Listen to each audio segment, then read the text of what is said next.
Olá, vamos discutir hoje o oitavo capítulo do livro de Lenin, O Imperialismo, Estágio Superior do Capitalismo. O capítulo 8 tem por título geral O Parasitismo e a Decomposição do Capitalismo. Aqui Lenin está procurando colocar duas questões fundamentais. A primeira delas é de como se desenvolve no interior do capital monopólico ou do capitalismo monopólico, expressão mais utilizada por Lenin, como que se desenvolve no interior do capitalismo monopólico uma tendência ao parasitismo da vivência, através das rendas, ou seja, em vez de produzir mercadorias propriamente ditas, constituem-se grupos de capitalistas que vão explorar apenas a faceta monetária do capital. Portanto, procuram viver fundamentalmente através daquilo que hoje chamamos por especulação financeira. A outra dimensão que Lenin resgata neste capítulo é de que, na medida em que o capital se desenvolve, ele cria travas para o seu próprio desenvolvimento, para a sua própria continuidade enquanto modo de produção. Daí Lenin acentuar em vários momentos a ideia da decomposição do capitalismo. Lembremos que esta leitura de Lenin ela está bastante parametrada pelas condições objetivas que tinha diante de si na virada do século XIX para o século XX. Lenin não dispunha de todas as informações hoje possíveis, por exemplo, para compreender os mecanismos fortes de resistência do capital que buscam deter a sua própria derrocada. Além do que, a leitura de Lenin está parametrada pelo crescimento do movimento operário, pelo crescimento do proletariado enquanto sujeito possível da história, o que colocava a perspectiva de uma derrocada em breve, em pouco tempo, da sociedade capitalista e, preferencialmente, da sociedade capitalista em diversos países, uma vez que o movimento operário estava crescendo nas diversas nações. Para Lenin, a base econômica mais profunda do imperialismo é o monopólio, e com o monopólio se desenvolve o parasitismo. Para Lenin, este monopólio deve ser compreendido enquanto monopólio capitalista, ou seja, é um monopólio que nasceu do capitalismo e se encontra no ambiente geral do capitalismo. Portanto, se encontra no ambiente geral da produção mercantil, da concorrência. E este monopólio, quanto mais ele avança, mais ele acentua as contradições internas do próprio capitalismo. Portanto, a dinâmica do capital fica cada vez mais, na leitura de Lenin, para aquele período, fica cada vez mais comprometida. É um problema insolúvel. O capital não consegue resolver e responder às suas crises internas, às suas contradições internas. Encontra paliativos, mas não encontra solução, uma vez que a própria base sobre a qual está ancorada a sociedade burguesa não permite responder às contradições postas pelo desenvolvimento do próprio capital. Para Lenin, a tendência da sociedade ou do capitalismo monopólico é uma tendência à estagnação. Por outras palavras, cada vez mais o capital encontraria barreiras para continuar mantendo a lucratividade, as taxas de lucro, portanto, cada vez mais o capital vivenciaria dificuldades crescentes que poderiam travar até mesmo as possibilidades de desenvolvimento do capital. Neste sentido, o monopólio engendra uma tendência à estagnação, mas não apenas à estagnação, como também à decomposição, uma vez que o movimento proletário, ou que a luta do proletariado estava num crescendo, ela estava se radicalizando e colocando em xeque a própria dominação do capital em diversas nações. Assim, o monopólio gera uma tendência à estagnação e à decomposição. Na medida em que se fixam preços monopolistas, ainda que temporariamente, desaparecem até certo ponto, observa Lenin, as causas estimulantes do progresso técnico e de qualquer outro progresso, de qualquer avanço. Aqui Lenin está atentando para uma das características nocivas do desenvolvimento do capitalismo sob a forma monopólica. Trata-se do fato de que invenções, descobertas que poderiam contribuir para o desenvolvimento da humanidade, elas são retidas e colocadas em uma espécie de geladeira até serem úteis para o próprio capital. Por outras palavras, o capital não vai utilizar ao mesmo tempo todas as forças produtivas que consegue desenvolver. Tudo vai depender de como acontece ou transcorre a luta entre os próprios capitais no interior do mercado nacional e internacional. Se com uma determinada mercadoria o capital continua disputando favoravelmente certos mercados, não tem por que, por exemplo, inovar a qualidade do seu produto ou então inovar as forças produtivas com as quais está operacionalizando no mercado nacional e internacional.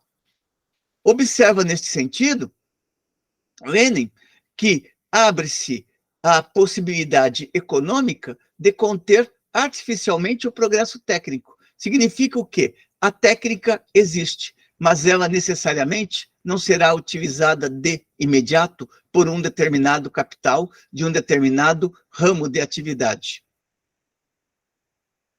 Ele observa, neste sentido, o que aconteceu com uma descoberta ou uma invenção, melhor dizendo, de um tal de Owens, e as palavras são do próprio Lenin, de um tal de Owens nos Estados Unidos.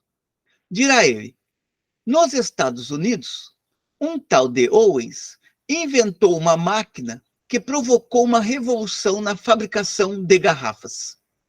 O cartel alemão de fabricantes de garrafas comprou-lhe as patentes e guardou-as às 7 chaves, atrasando a sua aplicação. É claro que, sob o capitalismo, o monopólio não pode nunca eliminar completamente e por muito tempo a concorrência no mercado mundial. Uma das razões porque a teoria do ultraimperialismo é um disparate. É claro que a possibilidade de diminuir os gastos de produção e aumentar os lucros, implantando aperfeiçoamentos técnicos, atua a favor das modificações. Mas a tendência à estagnação e à decomposição inerente ao monopólio continua a operar em certos países a períodos que consegue se impor. Aqui Lenin está colocando o seguinte: o capital, na medida em que se desenvolve, não consegue conter suas contradições internas, razão pela qual vai se apossar de inventos, e estes inventos ficam guardados até o momento que sejam necessários para o próprio capital, a fim de criar, por exemplo, para uma determinada empresa, a possibilidade de extrair uma mais-valia em patamar que é extremamente superior àquela mais-valia extraída por empresas do mesmo setor ou ramos de atividades. Com isto, o capital, ele também vai controlar a técnica, o ritmo pelo qual uma determinada invenção pode passar a integrar a lógica da produção de mercadorias ou não. Além disso, apesar disso, melhor dizendo, apesar disto, o fato do capital utilizar-se destas patentes preferencialmente não significa que um determinado setor ou ramo de atividade consiga driblar ou consiga eliminar as contradições internas que estão postas na própria ordem capitalista. Portanto, para Lenin, independente dos caminhos adotados pelo capital, cada vez mais se aprofunda. Na medida em que o capital se expande, a tendência se aprofunda, a tendência à estagnação e à decomposição. Isto é inerente ao monopólio e continua a operar de modos diversos e intensidades diversas nos vários países, portanto, em múltiplas nações. Para Lenin, nunca se deve perder de vista que o imperialismo é uma enorme acumulação em um pequeno número de países de um capital monetário. O imperialismo é a expressão do estágio atingido pela acumulação do capital e pela centralização do capital.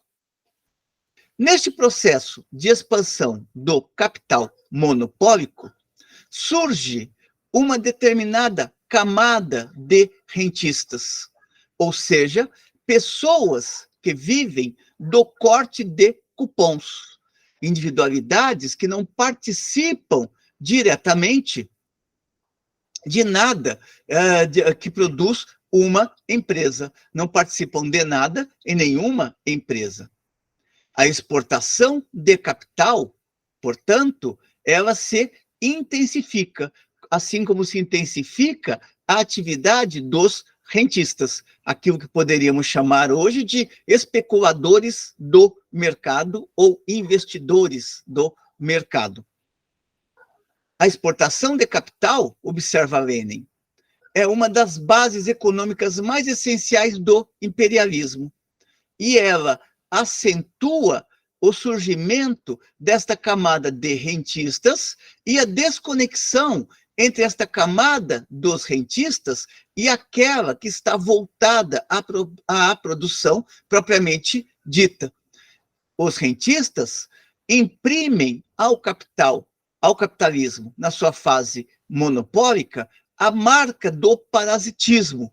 E isto é possível de se verificar em diversas nações, sobretudo quando se considera a relação destas nações com aqueles territórios coloniais ou semicoloniais. Esta tendência é tanto mais visível na medida em que o desenvolvimento do capitalismo na fase monopólica, o que revela, permite desvendar ou permite visualizar como que o imperialismo se torna cada vez mais agressivo. E ele se torna mais agressivo na medida em que ele está em busca de grandes lucros para o investidor, que não consegue encontrar em casa o uso lucrativo que procura dar ao seu capital.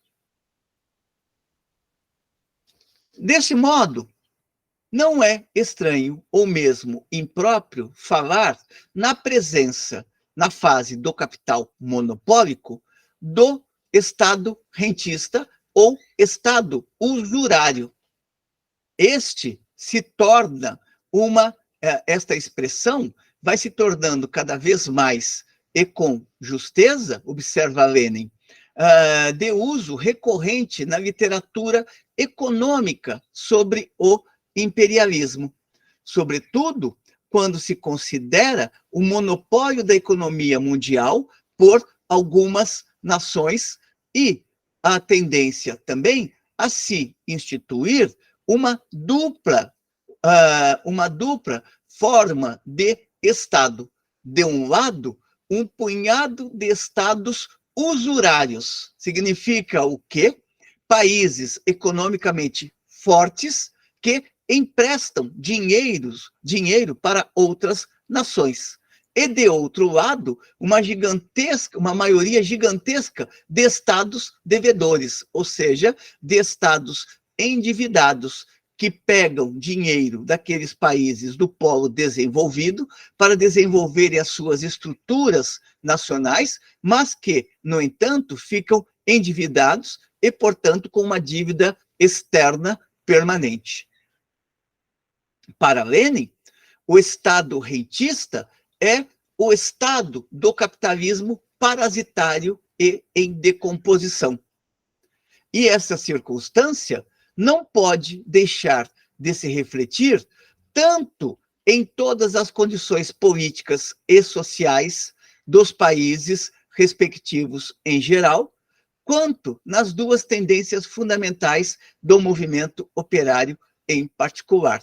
Ou seja, o movimento operário estava também dividido entre a ala radicalizada, a ala revolucionária e aquela que tendia para o reformismo. Lenin observará que abriu-se a possibilidade, com o capital, o desenvolvimento do capitalismo na sua fase monopólica, abriu-se a possibilidade para o capital de atrair para o seu terreno ideológico determinadas camadas da classe trabalhadora, ou seja, através de salários um pouco mais compensadores ou através de empregos que se abrem no país metrópole, uma parte da classe trabalhadora se vê seduzida pela estrutura do capital.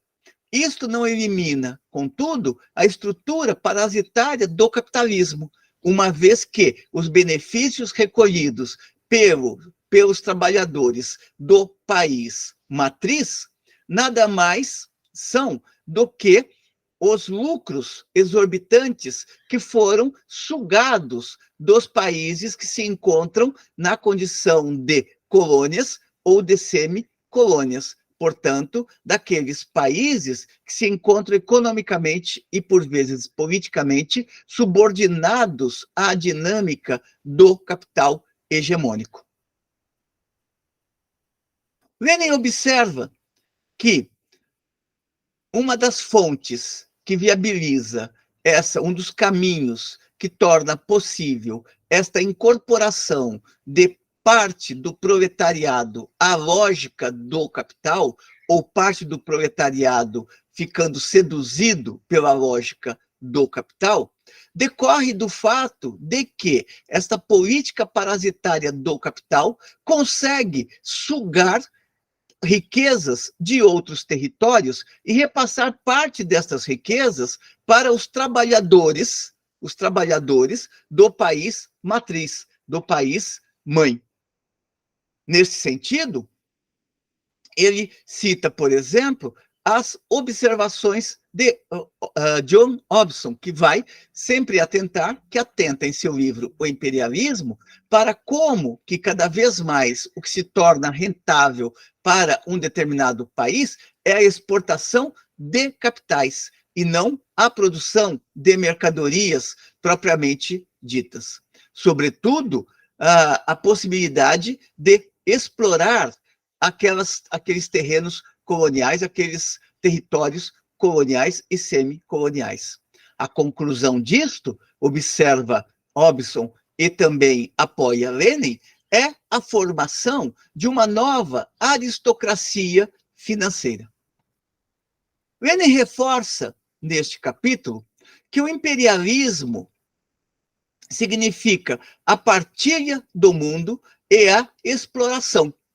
Partilha e exploração esta que garante lucros monopolistas elevados para um punhado de países riquíssimos.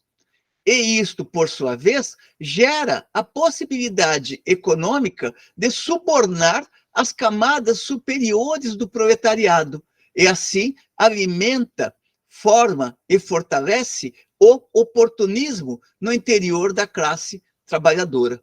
Por outras palavras, a possibilidade de redistribuir em direção aos trabalhadores de determinados países, e mesmo assim a determinadas camadas de trabalhadores, uma determinada parte daquela mais-valia que foi obtida, ou dos superlucros obtidos, faz com que uma parte da classe trabalhadora capitule. Lembremos, por exemplo, Marx, que no texto inicial da Associação Internacional dos Trabalhadores, reconhece que o desenvolvimento do capitalismo gerou temporariamente benefícios para uma determinada franja da classe trabalhadora. Mas lembrando também que estes benefícios não podem ser permanentes. Só que, existindo estes benefícios no plano imediato ou por pouco tempo, isto não deixa de exercer junto aos trabalhadores uma certa sedução. Basta ver como que a discussão sobre redistribuição de renda e possibilidade de consumir mercadorias atrai para determinadas plataformas governamentais uma franja significativa da classe trabalhadora. Para Lenin, o imperialismo tem tendência a formar categorias privilegiadas. Entre elas, também, camadas privilegiadas dos operários, fazendo com que estas camadas privilegiadas, ou essa espécie de aristocracia operária, se sinta uma parte distante do resto do proletariado. Portanto, não criem identidade com o restante do proletariado. Se sintam trabalhadores especiais ou trabalhadores que não são idênticos àqueles que não possuem o mesmo estatuto socioprofissional ou mesmo os mesmos salários. Essa possibilidade de sedução sobre a classe trabalhadora exercida pelo capital é garantida, observa Lenin, pelos superlucros que o monopólio consegue extrair nas colônias e naqueles territórios semicoloniais. Seja como for, a tendência do imperialismo é sempre a de dividir os operários e acentuar o oportunismo entre eles, provocando uma decomposição temporária do movimento operário. Observemos que, para Lenin, esta situação seria temporária, uma vez que o grau de consciência de classe do proletariado tendia a se elevar em razão da ação dos próprios partidos que buscavam conscientizar o conjunto do proletariado sobre o caráter real da luta que estava em pauta, portanto, da luta de classes. Aqui, Lenin está sobrevalorizando a possibilidade do proletariado reagir a esta sedução momentânea e retornar ao parâmetro ou construir um verdadeiro parâmetro alimentado pela consciência de classe. Sabemos que a história do século XX apontou para uma tendência muito mais reformista do que revolucionária da classe trabalhadora, e isto, sobretudo, na medida em que o capital conseguiu, em seu movimento, criar determinadas conjunturas que se apresentavam mais favoráveis aos trabalhadores do ponto de vista dos ganhos salariais. Portanto, esta possibilidade de se criar uma camada, uma determinada aristocracia operária, está dada no interior da sociedade capitalista, ainda que esta aristocracia seja um fenômeno temporário, ela não deixa de ter seus impactos no interior da classe trabalhadora. Para Lenin, um exemplo de como a classe trabalhadora foi seduzida por certas melhorias contingentes é possível de se verificar no caso da Inglaterra e em algumas cartas que foram trocadas entre Marx e Engels na segunda metade do século XIX. Engels, por exemplo, em uma carta que escreveu a Marx em 7 de outubro de 1858, observa Lenin, dirá o seguinte a respeito do proletariado inglês. Lembremos que a Inglaterra era um dos países capitalistas mais fortes na época, um país que tinha uma forte presença colonial, detinha um grande número de colônias, o que permitia a repatriar parte dos lucros obtidos com estas colônias e redirecioná-las para a classe trabalhadora, ainda que sob a forma de certas migalhas. Dirá Engels, em carta que escreveu a Marx em 7 de outubro de 1858. O proletariado inglês vai, de fato, se aburguesando cada vez mais. Esta nação, a mais burguesa de todas, aspira a ter, ao lado da burguesia, uma aristocracia burguesa e um proletariado burguês. Evidentemente, por parte de uma nação que explora o mundo inteiro, isto é, até certo ponto, algo lógico. Lembremos, por exemplo, que o chamado período fordista ou período keynesiano, no qual a classe trabalhadora de diversos países do continente europeu desfrutou de salários bem distantes daqueles recebidos pelos trabalhadores em outros países fora do continente europeu, que grande parte desta possibilidade estava dada pelo repatriamento de recursos das colônias ou dos países semicoloniais em direção ao país metrópole. Para Lenin, Marx e Engels foram observando cada vez mais que esta tendência havia se enraizado no interior da classe trabalhadora inglesa, e de tal modo que já em 1882, Engels escrevia: perguntam-me o que pensam os operários ingleses da política colonial. Respondo: o mesmo que pensam da política em geral, o mesmo que os burgueses pensam dela. Bom, aqui na Inglaterra, né? Engels está se referindo à Inglaterra. Bom, aqui não há nenhum partido operário, há apenas partido conservador e liberal radical. E os operários comem com eles alegremente o seu bocado do monopólio, do seu bocado mundial e do monopólio colonial da Inglaterra. Para Lenin, aqui se colocam as causas desse aburguesamento no interior da classe trabalhadora, mas também apontam para consequências no interior da classe trabalhadora. Dirá ele: aqui estão, claramente, nestas reflexões de Engels, indicadas as causas e as consequências. Causas. Primeira, exploração do mundo inteiro por esse país, ou seja, como a Inglaterra detinha várias colônias e uma importância no comércio mundial, era possível redistribuir parte destes ganhos em direção à classe trabalhadora. Segundo, a sua situação de monopólio no mercado mundial, no caso da Inglaterra. Terceiro, o seu monopólio colonial, a quantidade de colônias que detinha a Inglaterra. Consequências: aburguesamento de uma parte do proletariado inglês.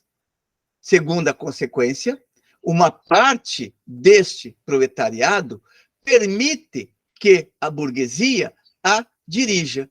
São pessoas compradas pela burguesia, ou pelo menos pagas por ela. É importante esta passagem de Lenin, uma vez que, ainda que ele não se aprofunde dentro desta discussão, ela permite visualizar como é contraditório este desenvolvimento da sociedade capitalista no interior da própria classe trabalhadora. A classe trabalhadora não é um homogêneo, Portanto, a consciência de classe não brotará espontaneamente e muito menos ela brotará simplesmente pelo fato de que em seu interior atua um partido de defesa dos interesses dos trabalhadores, um partido de características revolucionárias, sobretudo porque no outro polo do desenvolvimento está o capital. E o capital cria mecanismos também para procurar seduzir cada vez mais a classe trabalhadora. Mas fato é que só é possível este mecanismo de sedução sobre a classe trabalhadora, observa Lenin, quando os países metrópole, por exemplo, os países que dispõem de uma posição privilegiada no mercado mundial, conseguem angariar recursos capazes de atenuar o ímpeto da classe trabalhadora no país matriz, no país mãe. Portanto, se fazem necessárias para que esta sedução ocorra a existência de condições econômicas e políticas específicas, sem as quais não é possível à burguesia, ao capital, seduzir o movimento operário. De qualquer maneira, Lenin está observando aqui como que, no interior da classe trabalhadora, está aberta com o capitalismo na sua fase monopólica, está aberta cada vez mais também a possibilidade do desenvolvimento do oportunismo no interior da classe trabalhadora. Para ele, o oportunismo não seria vitorioso, mas é necessário observar também que Lenin está olhando para um movimento operário que está em ascensão na virada do século XIX, início do século XX. Não percebeu que a capacidade de resistência criada pelo capital, sobretudo no plano da ideologia, era muito mais intensa do que poderia supor naquele período. Para ele, as condições favoráveis que dispôs a Inglaterra no século XIX para burguesar a sua classe trabalhadora não estavam mais dadas para os demais países naquele início do século XX. Mas Lenin não viveu o tempo suficiente para perceber que os mecanismos de sedução eram muito mais amplos por parte do capital do que a posse das colônias ou a possibilidade de redistribuir certos benefícios extraídos das colônias em direção à classe trabalhadora do continente europeu. Com estes elementos, encerramos a discussão deste capítulo 8 do livro Imperialismo, Estágio Superior do Capitalismo. Capítulo este que tem por título geral o parasitismo e a decomposição do capitalismo.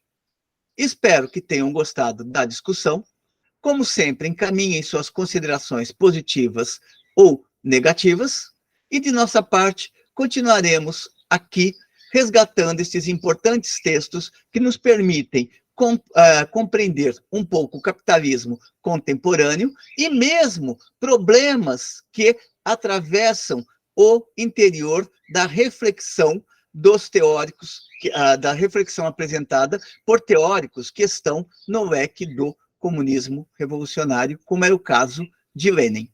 Não se deve dizer com isto que Lenin estava totalmente equivocado.